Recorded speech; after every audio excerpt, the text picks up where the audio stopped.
Hola YouTube, todos alguna vez hemos escuchado ese sonido o casi todos, el aviso del cierre de puertas del metro, de la Ciudad de México. Ese sonido ocasiona, una cosa empujones, en las estaciones más concurridas y bueno, en esta ocasión voy a tratar varios puntos, que irán descubriendo ustedes mismos, sin que yo se los diga, para entender la historia del sistema transporte colectivo metro. Retrocedamos muchos siglos atrás, hace muchos años.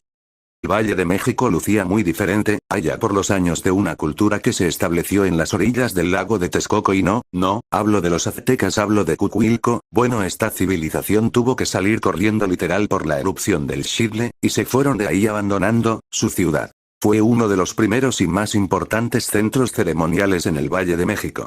Cuenta con un basamento piramidal construido entre el 800-600 AC, que es la principal estructura del lugar.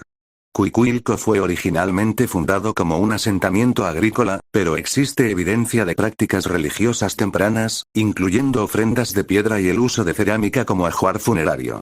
La ciudad creció alrededor de un gran centro ceremonial con pirámides y el área urbana asociada, que incluía plazas y calles bordeando una serie de reservorios de agua pequeños y poco profundos alimentados por agua desde las colinas cercanas de Zacayuca y Zacaltepetl.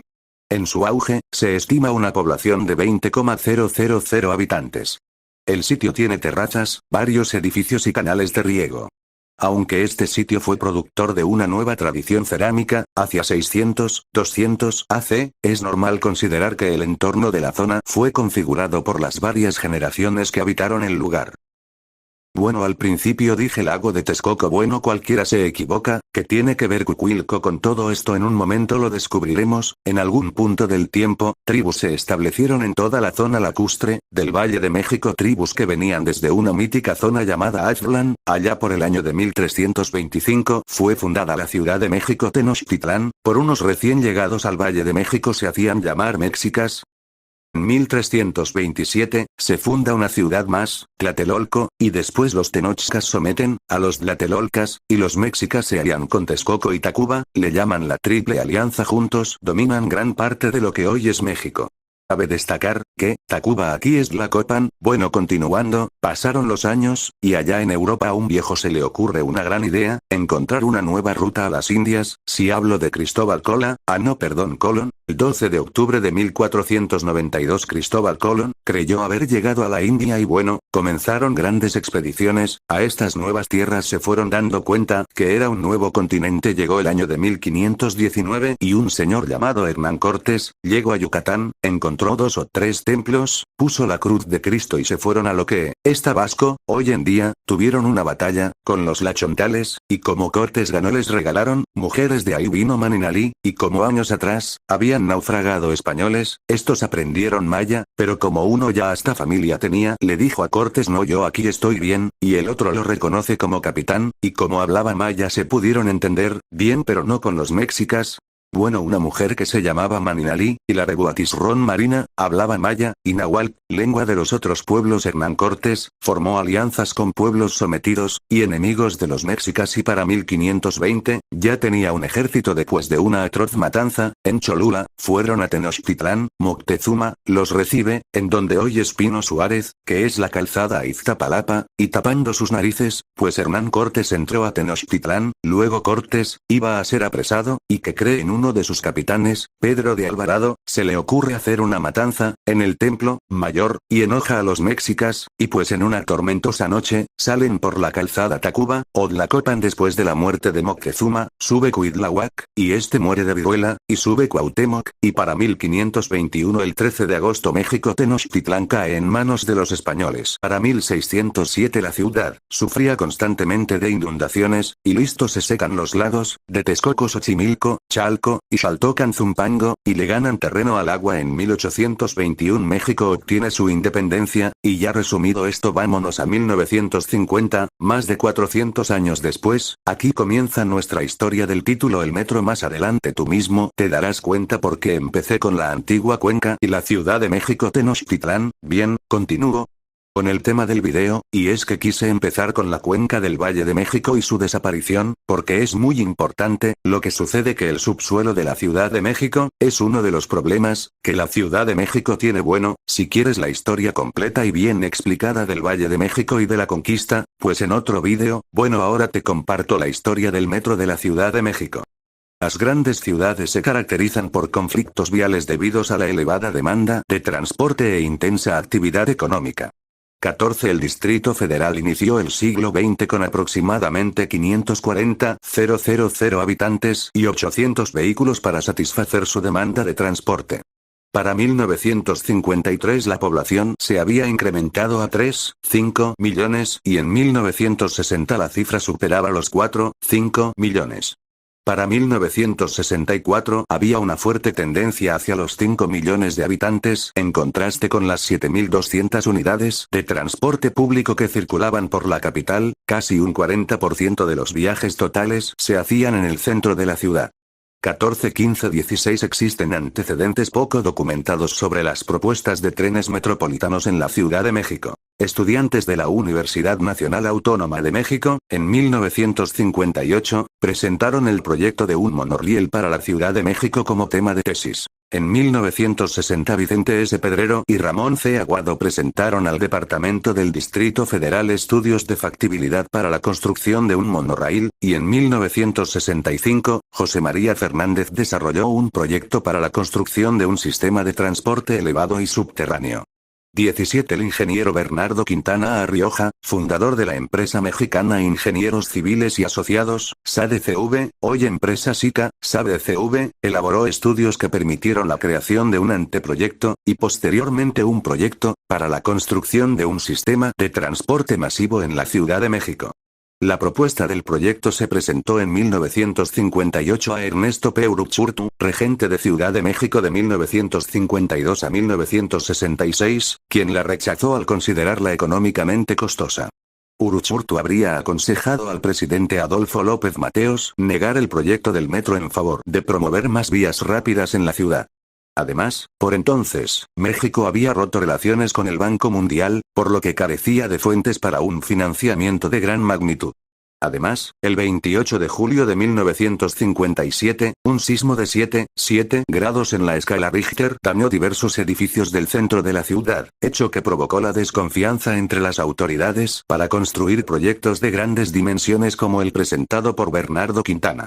Luego de una visita a Japón en 1961, Quintana impulsó dentro de ICA la idea del metro. Dentro del mismo se vaticinaba que el proyecto fracasaría, por lo que Quintana trabajaría en los siguientes años en el desarrollo del mismo. Dada la renuncia de Ernesto P. Uruchurtu, Quintana presentó nuevamente su proyecto de transporte en el sexenio de Gustavo Díaz Ordaz.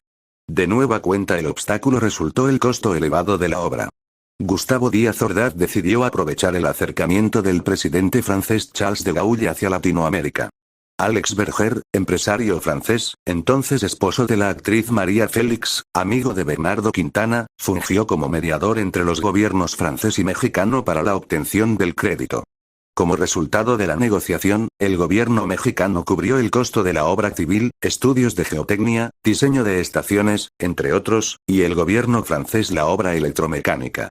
El proyecto de inversión llamado entonces Llave en Mano, fue hecho por un consorcio entre la Compañía Mexicana de Comercio Exterior, la CIE, Française d'Importation et d'Exportation y el Banque Nationale de París. Los fondos franceses se pagaron a 30 años con una tasa del 3% anual.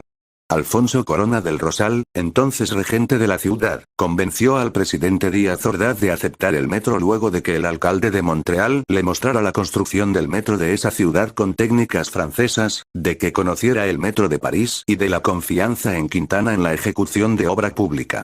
Se optó por el sistema de rueda neumática, por ser más adecuado al suelo de Ciudad de México, ya que absorbe el impacto de los hundimientos diferenciales y reduce el ruido por golpeteo, y había sido probado con éxito en París y Montreal. Una de las principales preocupaciones del gobierno mexicano era la seguridad de la obra civil por las condiciones del suelo de la ciudad, por lo reducido del espacio en ciertas zonas de la ciudad para construir y por estar en un área sísmica, por lo que se formó una comisión de ingeniería mexicana y francesa, resolviendo los distintos retos que planteaba el metro de la capital mexicana basados en la experiencia del metro parisino. El 29 de abril de 1967, se publicó, en el Diario Oficial de la Federación, el decreto presidencial que crea el Sistema de Transporte Colectivo, organismo público descentralizado, para construir, operar y explotar un tren rápido subterráneo como parte del transporte público del Distrito Federal. En el cruce de Avenida Chapultepec con la calle Bucareli, el 19 de junio de 1967, se realizó la ceremonia de inicio de obra para construir la línea 1 del sistema de transporte colectivo. Aunque no era el plan original, el gobierno de México cedió a Grupo ICA la obra civil y electromecánica con el fin de aumentar la responsabilidad de esa empresa en caso de fracaso. Quintana habría planteado el programa de construcción 40 kilómetros de vía de operación en 40 meses de ejecución, trabajando para ello 38.000 trabajadores y 800 técnicos 24 horas, los 7 días de la semana. Para solucionar los efectos de la sismicidad capitalina, se optó por construir estructuras flexibles con los sistemas túnel de cajón y el de muros de Milán. Dicho sistema se basa en abrir zanjas para las paredes del túnel, estas se cuelan y se dejan fraguar, se realiza una excavación entre ambos muros, luego se cuela el firme del piso y por último la losa. De esta manera se previene el riesgo de deslaves del suelo y daños al entorno. Además, se utilizó un sistema de compensación del peso del suelo desplazado, en donde el túnel tiene que pesar lo mismo que el volumen de suelo que se sustrajo, basado en el principio de Arquímedes. La obra tuvo un costo total de MXP $2.530 millones, de los cuales, MXP $1.630 millones provinieron del crédito francés y MXP $900 millones por parte del Departamento del Distrito Federal. El 4 de septiembre de 1969, Gustavo Díaz Ordaz y Alfonso Corona del Rosal, regente del Distrito Federal de 1966 a 1970, inauguraron formalmente el servicio entre las estaciones Chapultepec y Zaragoza. Un tren construido por la compañía francesa Alstom, modelo MP-68, decorado con franjas tricolores y el escudo nacional mexicano a sus costados, realizó el recorrido inaugural entre las estaciones Insurgentes y Zaragoza. El metro entró en operaciones un día después, el 5 de septiembre de 1969 a las 5:58 horas. Las primeras personas que compraron un boleto del metro en la taquilla de la estación Chapultepec fueron Gladys Pereira Robles, estudiante de idiomas, Mario Medrano, comerciante, y Mario Jesús Ríos, estudiante, quienes fueron atendidos por Carlos Chávez Zempoaltecatl, taquillero. En la entonces Terminal Zaragoza, los primeros en abordar el primer convoy del día fueron Francisco Cervantes Alcalá y Juan Cáceres, así como otras 27 personas. Bueno, eso es parte de su historia, pero el metro ha tenido varios accidentes, veamos cuáles son. A lo largo de la historia del sistema de transporte colectivo, se han presentado un total de 5 percances en sus instalaciones. El primero de ellos ocurrió a las 9:40 horas del lunes 20 de octubre de 1975, cuando el tren número 8 embistió al tren número 10 en la estación Viaducto de la línea 2, con una cifra de 31 muertos y 70 heridos. Por las proporciones de víctimas, es el accidente más mortífero en la historia del sistema de transporte colectivo. El segundo accidente ocurrió a las 18:07 horas del lunes 4 de mayo de 2015, en la estación Oceanía de la línea 5. Por las condiciones climáticas de aquel día, el tren 05 tuvo un desplazamiento por la pendiente entre las estaciones Terminal Aérea y Oceanía, donde se encontraba estacionado el tren 04. El percance dejó un total de 12 personas heridas y un muerto por las labores de maniobra de los trenes afectados. El tercer accidente fue el ocurrido aproximadamente a las 23:37 horas del martes, 10 de marzo de 2020, en la estación Tacubaya de la línea 1, con un total estimado de un muerto y 41 heridos. 168. El cuarto accidente del sistema de transporte colectivo fue el ocurrido aproximadamente a las 5:48 horas del sábado 9 de enero de 2021, en las oficinas del Metro de la Ciudad de México, en la calle de Delicias 67. Un cortocircuito provocó un incendio en el sitio.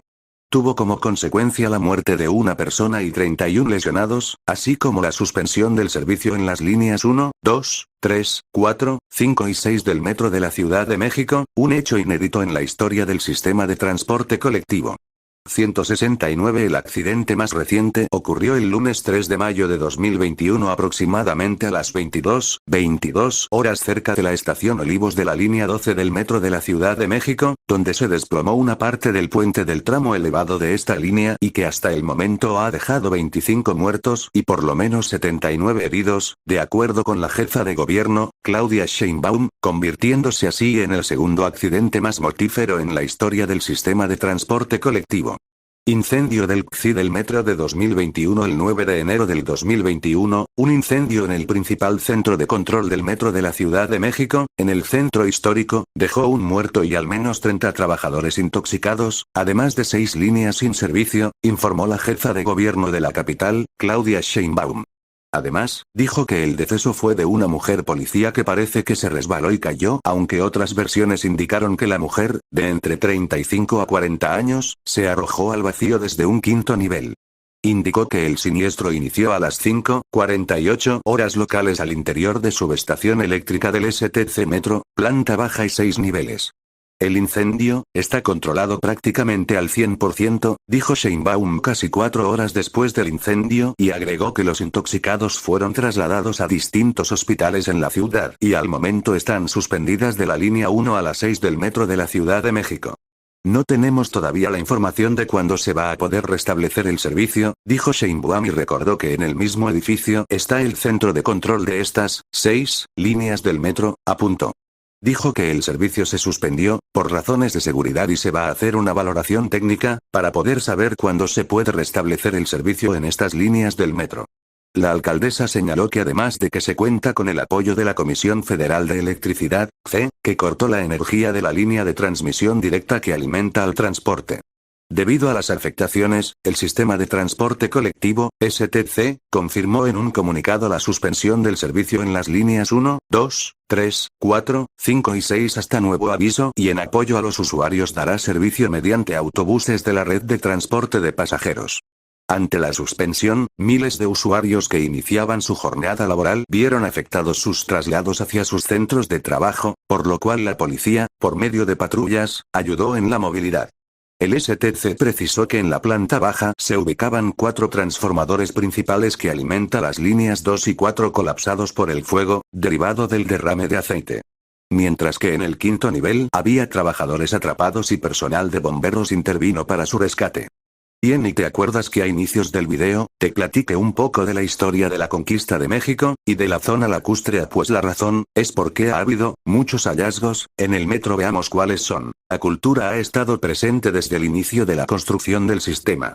Basamentos piramidales, como el adoratorio al dios Mexicaecatl, una escultura de la diosa Coatlicue y restos de mamut, son algunos ejemplos de los rescates efectuados por el Instituto Nacional de Antropología e Historia de México durante las obras civiles. El adoratorio a Ecatl en la estación Pino Suárez, entre las líneas 1 y 2, es llamada la zona arqueológica más pequeña de México por el INAH. Es indirectamente transitada por hasta 54 millones de personas al año. Hallazgos arqueológicos. Los trabajos de construcción de las líneas del sistema han dado como resultado más de 20.000 hallazgos de piezas y estructuras arqueológicas correspondientes a prácticamente la totalidad de la presencia humana en la Cuenca de México. Desde restos de fauna del Pleistoceno y homínidos, hasta restos humanos, objetos y estructuras mesoamericanas, coloniales, decimonónicas y de principios del siglo XX. El metro ha sido una oportunidad de obtener indicios humanos de distintos períodos de la historia de sus habitantes en zonas densamente urbanizadas, debido a las excavaciones necesarias para el transcurso de las vías, además de ser un medio de transporte público que ha provocado una gran cantidad de hallazgos y salvamentos arqueológicos como ninguna otra en el mundo, ha permitido tener con mayor claridad el patrón de asentamiento de la capital mexicana y analizar su subsuelo en distintas etapas, así como confirmar hipótesis o conocer nuevos datos.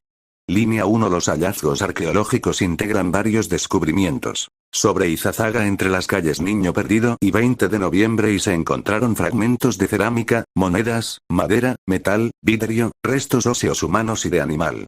Dentro de los descubrimientos más importantes se encuentra un omichicauatl elaborado con un fémur, que era usado probablemente como instrumento musical, hallado en la esquina de las calles Izazaga y Bolívar camino a Isabel la Católica a 30 metros de profundidad correspondiente al período prehispánico tardío.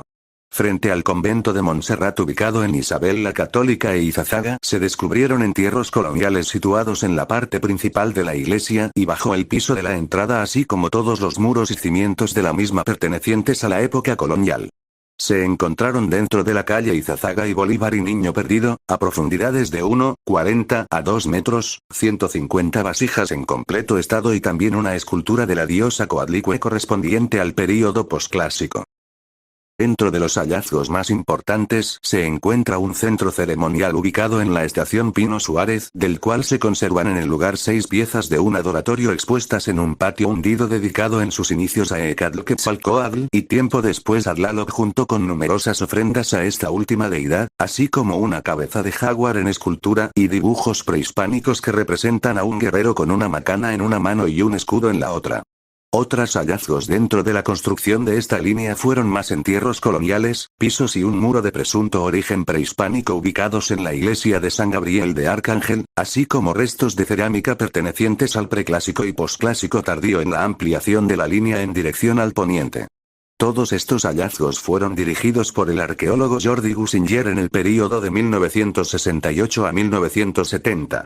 Línea 3. Durante su proyección al sur se encontró un asentamiento con tradición teotihuacana en San Lorenzo Xochimanca, así como enterramientos correspondientes al posclásico tardío en Miguel Ángel de Quevedo y Avenida Universidad.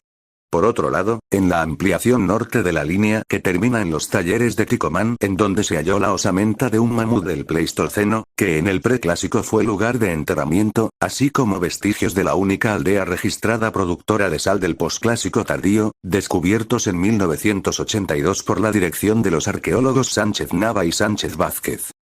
Línea 4, durante su construcción se hallaron diferentes vestigios pertenecientes a distintas épocas, o dentro de los más notables se encuentran los restos de óseos de un mamut en la estación Talismán, así como canales que conectaban con el canal de la Viga pertenecientes a la época prehispánica del posclásico tardío en la zona de Santa Anita.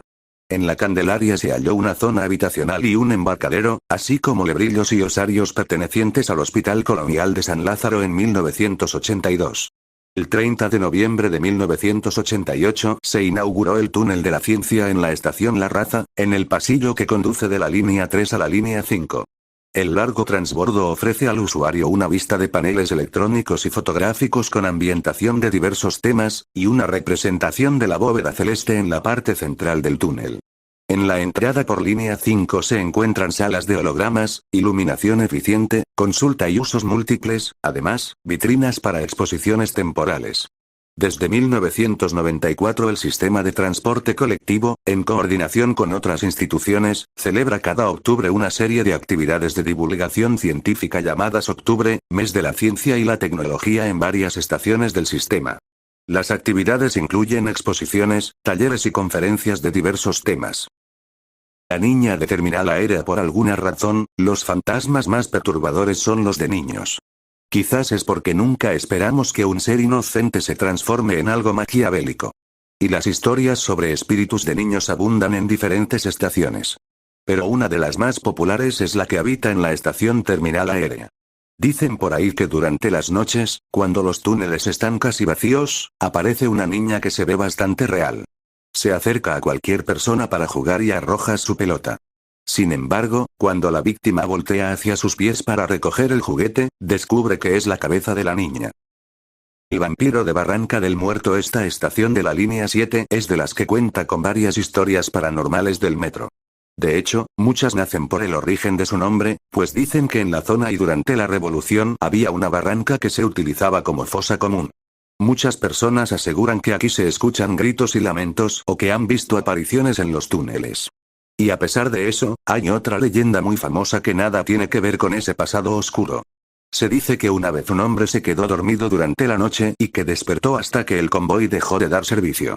Aunque seguro le dio miedo descubrirse solo en la terminal, lo que le bajó el azúcar fue ver a una figura antropomorfa con orejas puntiagudas y ojos amarillos.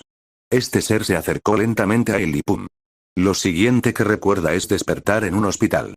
Ahí nadie creyó su historia, pero el resto de los chilangos somos amantes de estos sucesos paranormales y rápidamente se convirtió en una leyenda urbana.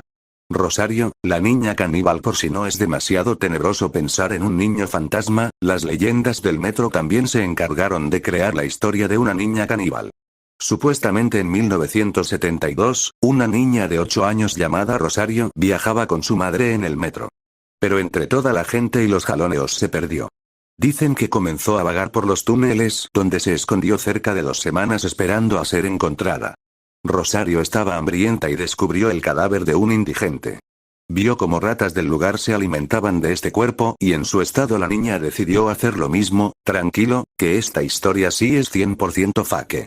Pues resulta que en realidad es una historia creada por Jesús Yael Ortega Aguilar, director de la revista Insolente y donde se publicó la historia de Rosario por primera vez.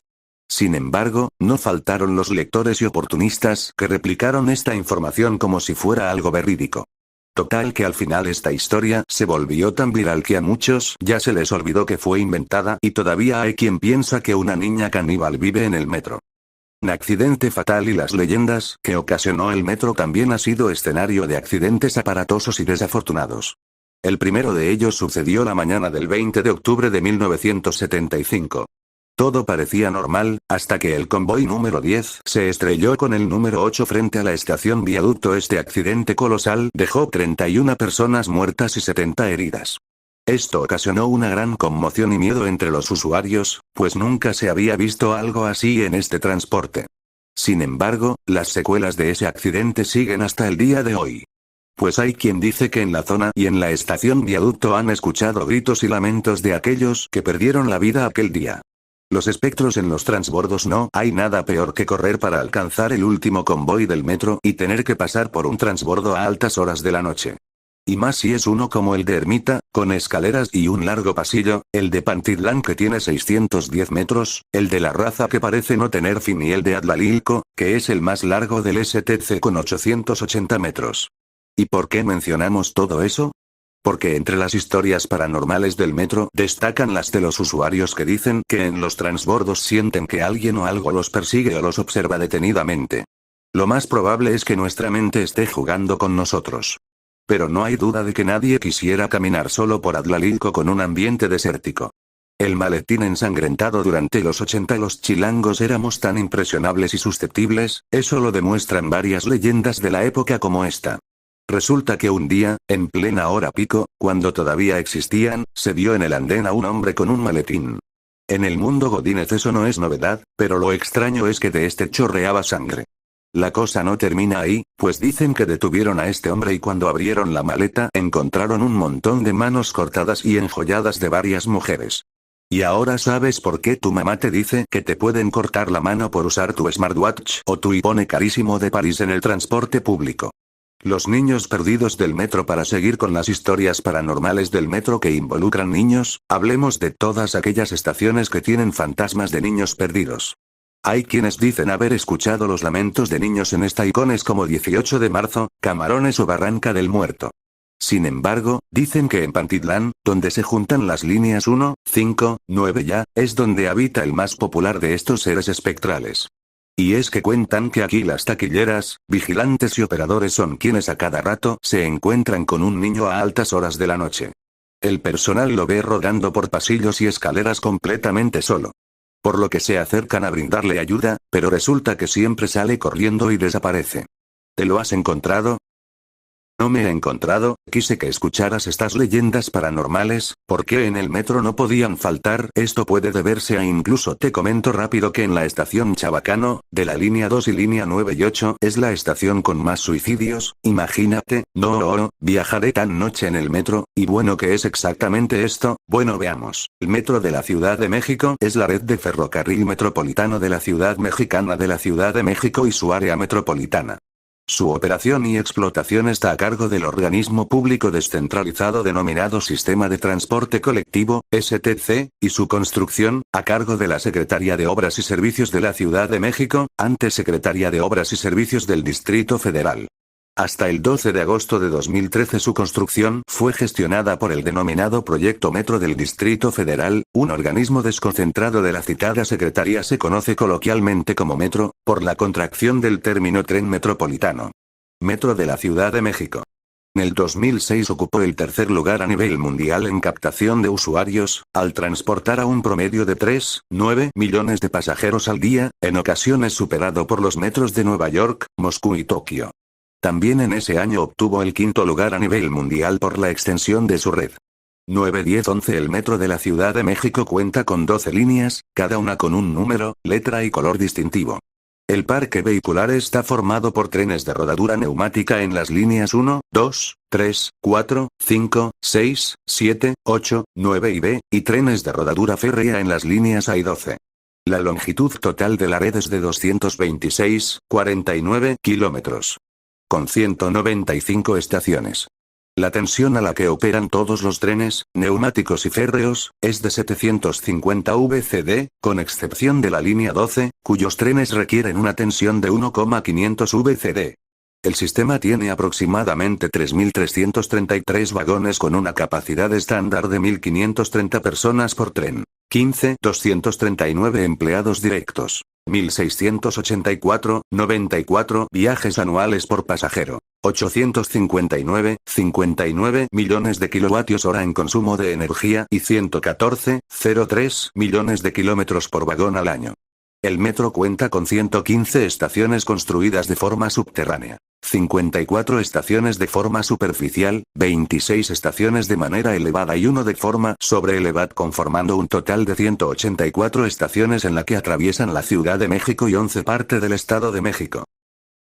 Bueno, antes de que lo olvide, una historia que no pude extraer, pero más o menos va así: la mujer sonriente. En la línea 1 del metro se dice que se aparece una mujer, en los vagones, más vacíos, que si te fijas te estará viendo fijamente, y te estará sonriendo, pero como si no existieras. En una ocasión, escuché un relato que dicen que se la encontró y se bajó en una estación y en la próxima, se volvió a subir. Qué miedo, ¿no? Y así hay muchas cosas, que suceden dentro del metro, de la Ciudad de México, y bueno, podría decir más, pero de solo escribir esta historia me dieron escalofríos, no me la imagino, y pudiera hablar más, pero en el próximo capítulo. El RTP, el camión que brinda apoyo al metro actualmente, comenta: suscríbanse, adiós.